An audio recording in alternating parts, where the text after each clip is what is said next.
Right, and we want to go to a guest this morning to weigh in on this, of course, and a raft of other issues as well this morning as we discuss of course, the State of the Nation address with a panelist. We have with us Kassim.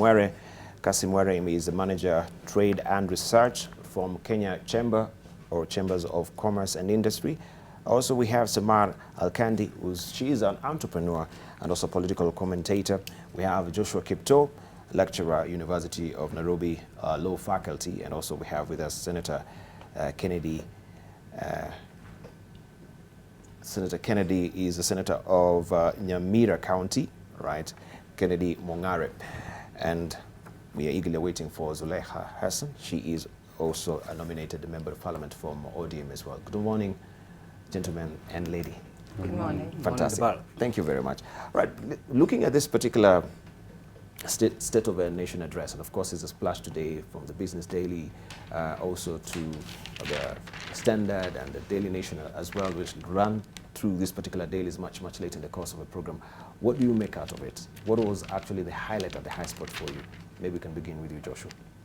Maybe the highlight is what was captured in the headlines, where the debate or the question about the wage bill.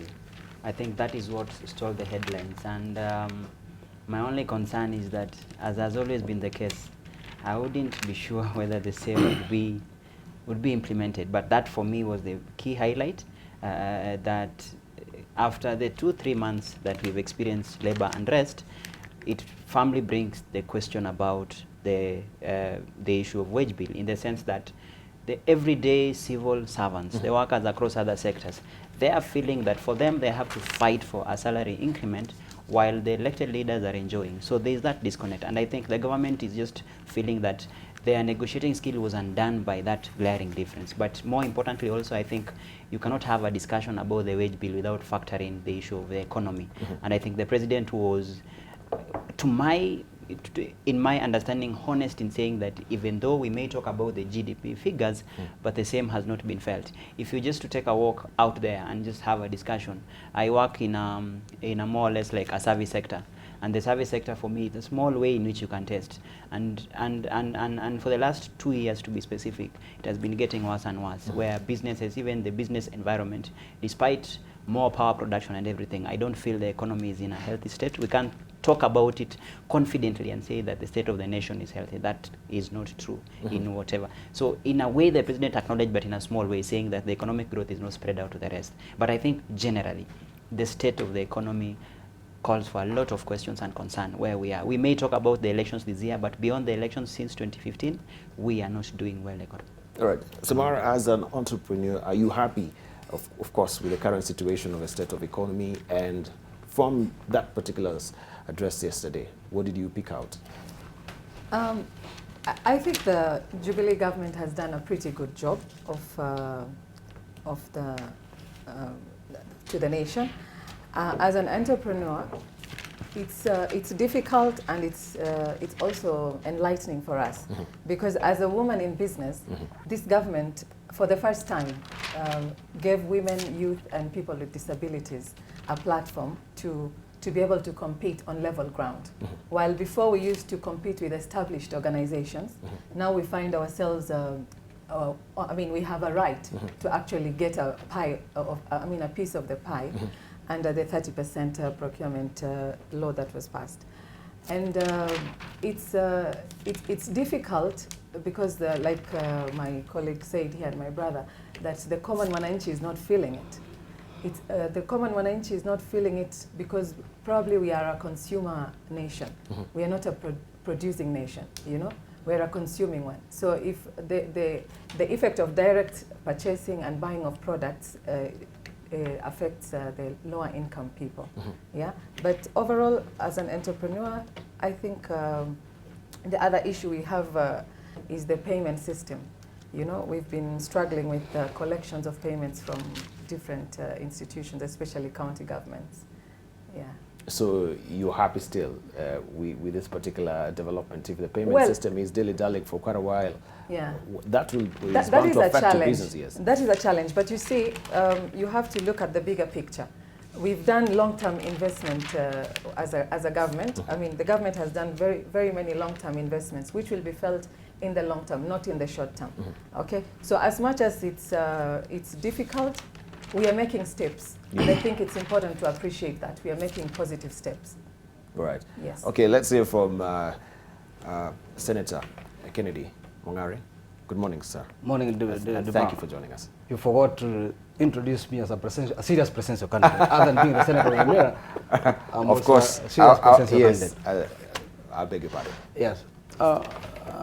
You know, I didn't attend this speech of the president in the inauguration because I'd browsed through over 70 speeches from the president on public issues. There was a whole as this one. Other than that, capping of the so-called wage bill, yes, which I think is also misplaced, considering the fact that how can a president of the republic represent an interim report from a constitutional commission, which is tasked to look and give details? I expected Sarah Serem to give a final report. Sarah Serem addressed the Senate 4 years ago on this, the work of the wage bill. I was the first member of parliament to say that parliamentarians do not need salaries, they need allowances. When you remember 4 years ago, members of parliament were clamoring for increase of the prices. So to me, this speech was hollow. It didn't address the crucial issues affecting the people of Kenya. Basic needs. Debarl, for 3 years of independence, the government of the Republic of Kenya cannot provide water to its citizens. The citizens of the Republic for the last 3 years, 60% of Kenyans sleep hungry within 4 days. You saw the crisis of the medical care. I don't understand why the government of a republic can take 3 months to solve a simple crisis. So those are the issues. I don't want to talk about macroeconomics, microeconomics, other than the basic needs. Those are the things I expected the president to address. And as I think I was vindicated since I didn't attend, Debarl, many Kenyans don't know that the president of the republic does not know that the Senate of Kenya exists till the other day. How can you open a chamber of a second tier of parliament 4 years when you retire? I mean, you are finishing your term. So I think I was vindicated. To me, this was all an oral speech with huge political rhetorics. All right. If let's hear from Kassim before I go on with my question. Thank you, Debarl. I think for me, on behalf of the business community and the Kenya Chamber, I believe that I took a few positives from the president. The beauty was the relative calmness this time of the of the opposition, with my colleague here who didn't participate, and I'm glad to be seated next to our presidential candidate, Debarl. Yes. But the relative calmness of yesterday's activities actually was a hallmark of what Kenya is moving forward in terms of political maturity. The quantitative validation of the figures and facts about the electricity and other issues was also one of the key highlights. The infrastructure and education achievement, to me, was music to my ears. But what flatly got me slightly confused was the 2% consuming half of the taxes. I think that was a serious statement that needs to be relooked at. And for the common mwananchi, the people we represent, the business community, and all that, I think there are pertinent issues that the speech was not able to touch, like the cost of living, the insecurity, which is the current issues that are taking place in Kenya, the county government payments, which are huge, and you could hear one of the entrepreneurs speaking about it, the debt burden, which is almost 50% of our total GDP, and even the issues affecting the health sector did not come out clearly for me, and I believe that I think the speechwriters of the head of state can do better. They can do better. Let's drill deep on this issue of the interim report, because of course we've had before people castigating interim reports when they're used to maybe question some of the businesses that the government has been, going on with, right? He mentioned that this particular report that the president was alluding to, from where he actually came up with the figures of the wage bill, is an interim report and has not been conclusively concluded by the Salaries and Remuneration Commission. Now, what do you make out of that? Now, if there's one hallmark of this government which I can identify with their style of leadership since 2013, they are heavy on reports, and they are more keen on tabling reports, statistics, and peculiarly enough, you can see that they are quite a number of times interim. If I can take you back to I think the second or the third State of the Nation address, I think that was in 2015, Yes. where the President tabled a report from the EACC, which was an interim report done just by the Secretariat, not even seen by the other, by the chair and the other members of the commission, and you saw the net effect, what happened. Soon after, the report was, in fact, even the EACC itself ended up distancing itself from the same. So we are going back to the same.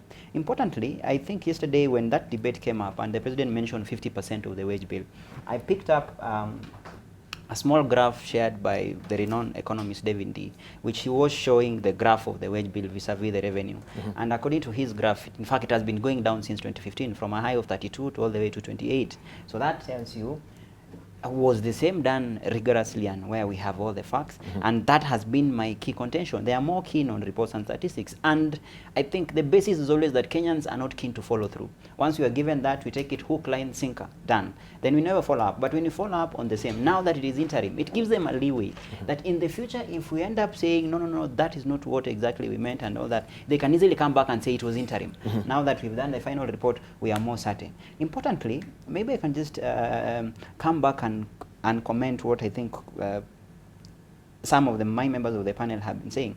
If we are to measure the economic and say that the government is doing well, simple thing like, for example, infrastructure, I would just wish to pinpoint a disconnect. Last year, I think when the Deputy President was on, I think on one of the TV stations live, where he says they have done 6,000 kilometers.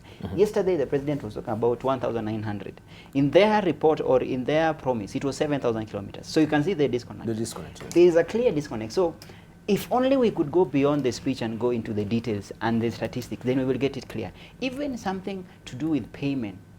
When it comes to payment of government suppliers, yes. In my profession where we are lawyers, if I can tell you the number of cases being, at the moment, the cases against the county governments and some of them against the national governments, that entrepreneurs at the moment, there is even more or less there's a concerted effort that why should I supply the government if it will take me a year or two to be paid. In fact, quite a number of the small medium enterprises, most of them are sinking simply because they cannot be paid. So I'm more keen to find out, when we launch these reports, are we keen to follow through? Are we keen to go into the detail and really confirm them? Because quite a number of times I'm more disappointed. As an academic, I'll take this speech, I'll not fully comment on it, I'll have to take my research, and my small research tells me, is it the same thing over and over again? I would identify with Kennedy Mong'are why he would not attend the session, because our president is very good in giving head-hitting speeches. If you remember how many times he's been given standing ovation, but 1 year, 2 years down the line, do we follow through the policies? If you talk about the wage bill, how many times have we talked about that since 2013? In fact, even him saying that he's taking a cut, and the same will extend to cabinet secretaries, to MPs, but that's a talk we've been having every single day. So is it that we are just there to consume reports and statistics, or do we really put our foot where our mouth is? That should be the question where even the media itself should also be followed through. Fact-checking, that is what I would ask for. Yeah. All right, maybe Samar, you want to also respond to the disconnect that we have, of course, in this particular speech, and compare it even to last year's speech as well. I think what the speech of the president actually captured what they have been able to do in the last 4 years. It's not necessarily what we did. The government has done between 2015 and 2016 financial years.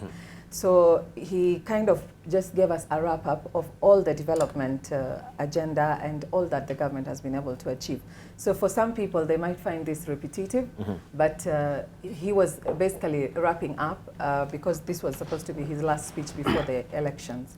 Yeah, and I do agree with my brothers here that there is a disconnect between some of what was said and some the actual picture on the ground, especially to the common mwananchi, the Wanjiko.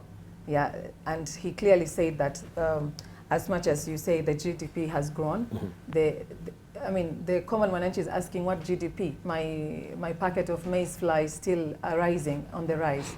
You know, transport is rising every day. So it's important that we try and tackle the issue. It's important that as much as our economy is growing, we should work a mechanism where there is a trickle effect to the lower class and middle class people. Yes. Yeah, like what Sarah said in her recommendation, that she's supposed to restructure, and rationalize the salaries of the senior civil servants, the elected leaders, so that it trickles down to now the middle income and lower income civil servants, like doctors, like teachers and the likes. Yeah. All right, thank you. Let's hear from Senator Mong'are. The biggest problem in this country is one, the cancer of corruption. How much money is lost every year through corruption? 400 billion. 400 billion. Every year. Mm-hmm. And out of the expenditure of national government of average, which is about 1.3 to 1.6 trillion, if you go around June, when the budget cycle is ending, you find that most ministers and departments are rushing to do purchases because of lack of consumption. The national government takes back to the consolidated fund over 340 billion every year, which is not utilized by relevant departments and ministries because of the bureaucratic bottlenecks within the systems. But we don't even need that many because it's continuous. It's not even 1 year, it's continuous. But this money is not spent. So the cancer of corruption, which consumes 400 billion, if that is dealt with, we wouldn't be talking about the 2% of the GDP. When you talk about that, yes, the bottlenecks and the dead hand of bureaucracy, at what length are we using? Are we looking at? Because if this cash and good tidy sum of money is going back to the consolidated fund, could we get a rhyme and reason why it's going back? Is it the length of time? Can you tell me also the dead hand of bureaucracy will take a year or two? There's a huge problem in the procurement system, the procurement of goods and services, and there is overestimation of the requirements of monies in the departments. If a ministry, for instance, can run for the whole year without some other services and it takes back, say, 100 million, you don't need that money in the first place. So those are the loopholes. But the biggest... But we tend to disagree with you because the fact is we understand also that some counties have been stashing away money, through commercial banks. Let me tell you about the county governments. How much money has been given to the county governments for the last 4 years? 1 trillion. Out of the budget of an average 5-6 trillion shillings. Then what the national government is not telling Kenyans, where do they take this average almost 4 trillion shillings? Because what goes to the counties is a meager 15%. And it's not stashed away, as you say. I've been sitting in the Public Accounts Committee of the Senate for 4 years, greeting all these governors. Some of them have stolen, some of them have looted. But you see, the idea of the national government going down to interrogate counties, whereas they can't account for the average 4 trillion shillings. Why would we have a legislator coming up with the Banking Amendment Act because of this particular reason that we're talking about? We know Kimani Ichung'wah has actually come up with that particular Bank Amendment Act to rectify this issue because the counties and especially the governors are stashing away money in the commercial banks. So this particular legislation... There's no money which is stashed away in the... You give me one example. I have sat in the Public Accounts Committee for 4 years, interrogating the counties of counties. I've not seen any penny stashed away in the counties by any governor. Give one example. Kimani Ichung'wah can come with a very, very, very maybe misguided kind of amendment, which does not... I am lucky that I've sat through the accounting processes and the expenditure which we sent from the Senate to the counties. And I've not seen in any account.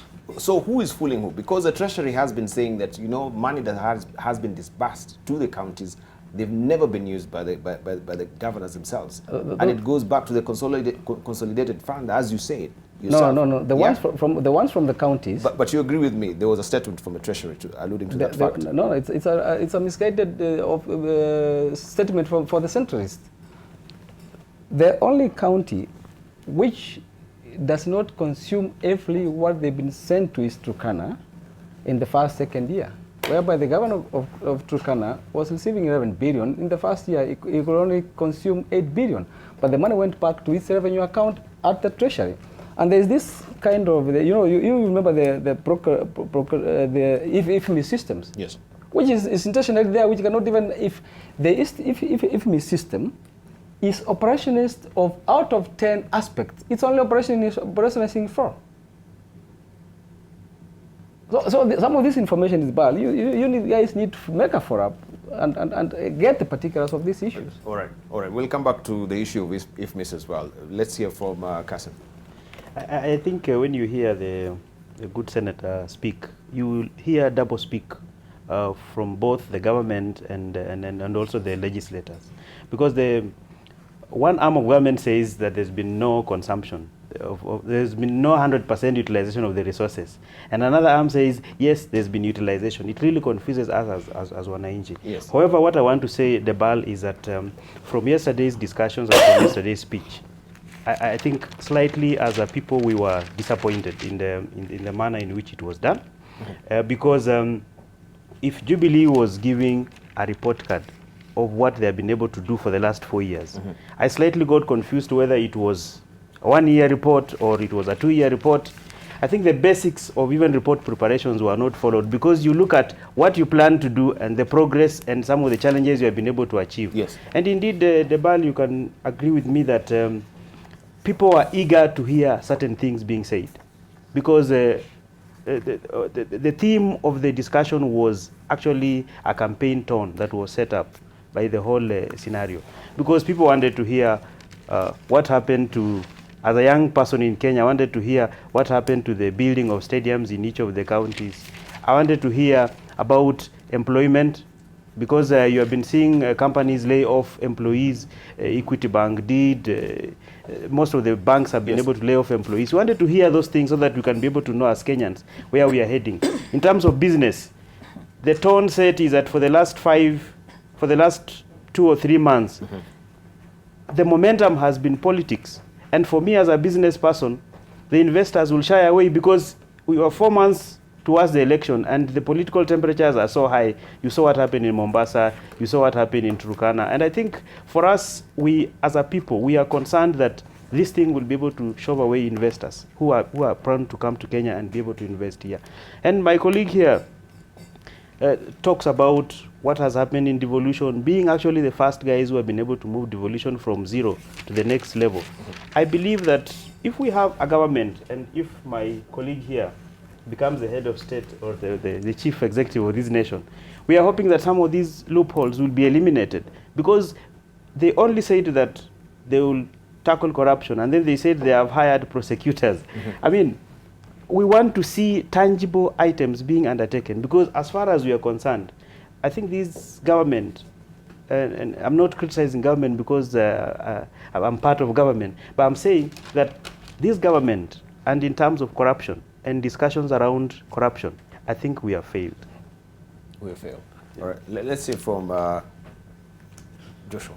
Now, I just need to put into perspective, maybe as a reply to say senators on the issue of devolution.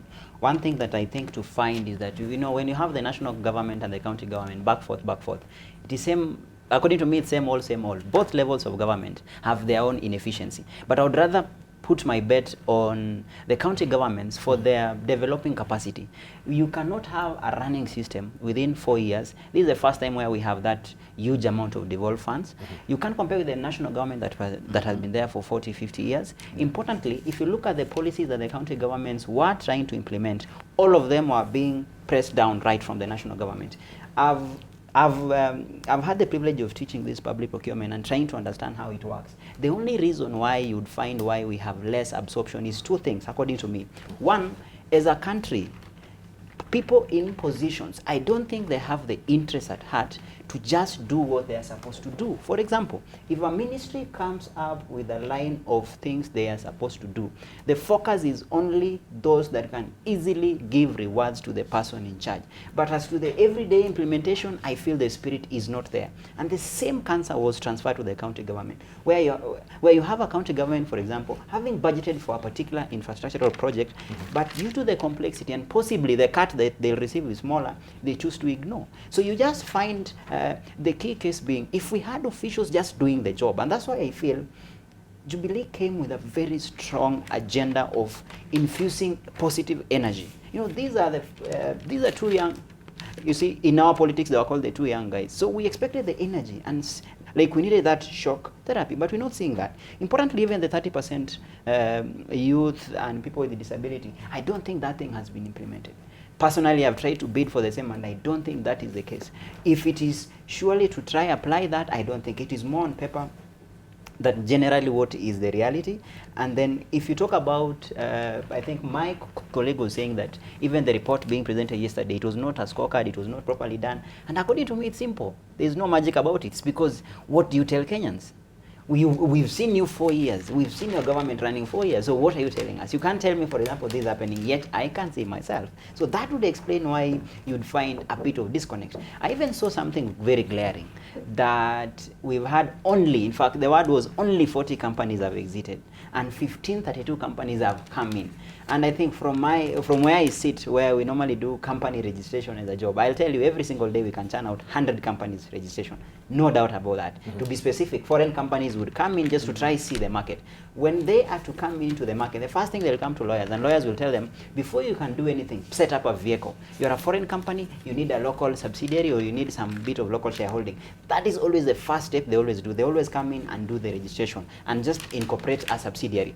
If that is the statistics we rely upon to say that investment, whatever the foreign investment is coming in, and then I think it is wrong, because if it is 1,500 companies, personally where I sit, law firms can churn out up to 500 companies in around 2-3 weeks, because registration possibly they have tried to automate. There's a bit of a slow, but more companies are being registered. But does that translate to investment? I don't think that is the case. I should be more concerned when the is that really shrouded on what they really say, that this is the ease of doing business? The ease, in fact, I have a problem even with the new company registration regime. They made it automated, but I can surprise you, I've done registration for the last 3 months. Yes. To register manually, what we used to do before, we used to do it within a week. Now it takes time, simply because if you look at the registration process, you have to get KRA, you have to get NHIF and SSF.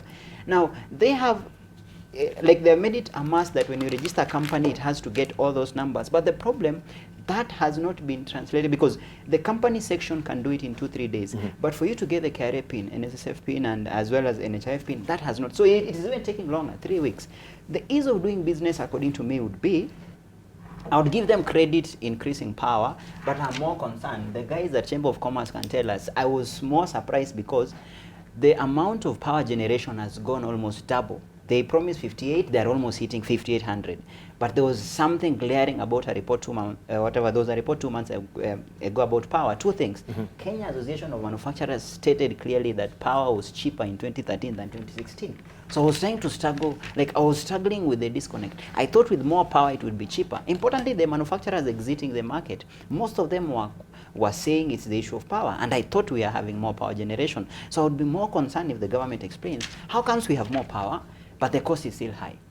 And that speaks to the issue of even employment. I think one of your panelists 2-3 weeks ago was here, Senator of Kiambu, and he gave a very clear breakdown as a country where we are losing it on, for example, something like unemployment and cost of doing business, that we cannot talk about employment of the young.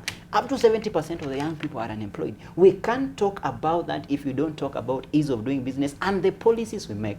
We make it so easy for us to import everything. In fact, if I can quote him, he says, we even import toothpick. So how do we expect to industrialize if we are more or less a consumer? And as my colleague had said, we are more of a consumer. We import, we don't manufacture. And in my mind, I was so clear when we got in with this government, their key promise was we want to industrialize the nation. Importantly, we want to spread out the field of economic growth. So 4 years, let's talk about that. All right, and I want just also to pick up on what we were saying before about the empowerment of women when it comes to procurement. It really flies in the face of what you're saying, that this current regime has empowered women, even with the 30% that we know that is allocated to women and people with other people with disabilities. Yes.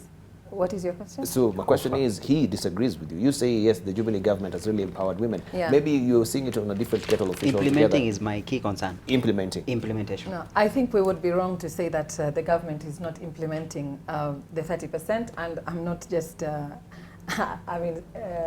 so is it being doled out selectively? No, it's not. because we have worked with women groups, with youth groups, with people with disabilities, and we actually encourage them to register companies and go for these tenders. We even assist them to fill some of the tenders that they are entering. And for most of them, they actually sail through.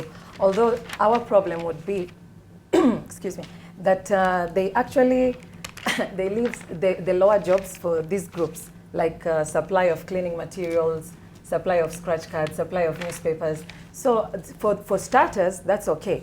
But there is the missing link, the middle, I call it the middle part that is missing, yeah? So they need to address that part where now I've come out of the startup business, I'm now in the middle category. So like for example, the Uwezo Fund gives you up to 2 million in loans, same as the Youth Fund and the Women Enterprise Fund. So you have a woman who's just gotten a contract from KPLC to supply 5 million worth or 10 million worth poles of power transmission poles.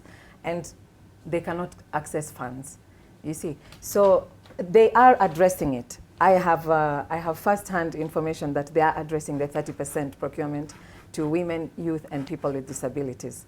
I am a benefactor of that. And maybe a quick answer on the same, or maybe yes. a question now that you're in a position to ask the same. Yes. I'll just ask two things. If I'm given a contract of around 500 to 800,000, yes. where my profit margin would be 100,000, then it takes me 1.5 years Yes. to be paid. Yeah. My bank sinks me. So what more business are we Yes, talking what about do in you the do? second year? And that is what we tried to argue during the Youth Summit.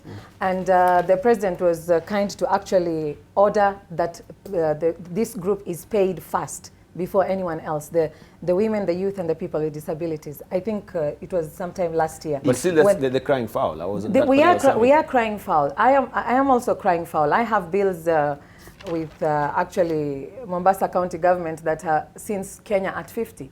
You know, we have a bill that has never been paid, and we are still chasing it. Kenya at 50. Kenya yeah. at 50. That was in 2013. In fact, there was Exactly. there was a trending topic 2 weeks ago where a young SME, they were pouring out their heart, and they were Yes. saying, young people, don't do business with county governments. That was the first thing. Yes. Don't bother doing any business with county government. Secondly, don't even bother struggling to look for the 30%, because like in a span of 1 hour, so many people whose turnover was around 5 million, 8 million said in 2013, they put everything out there.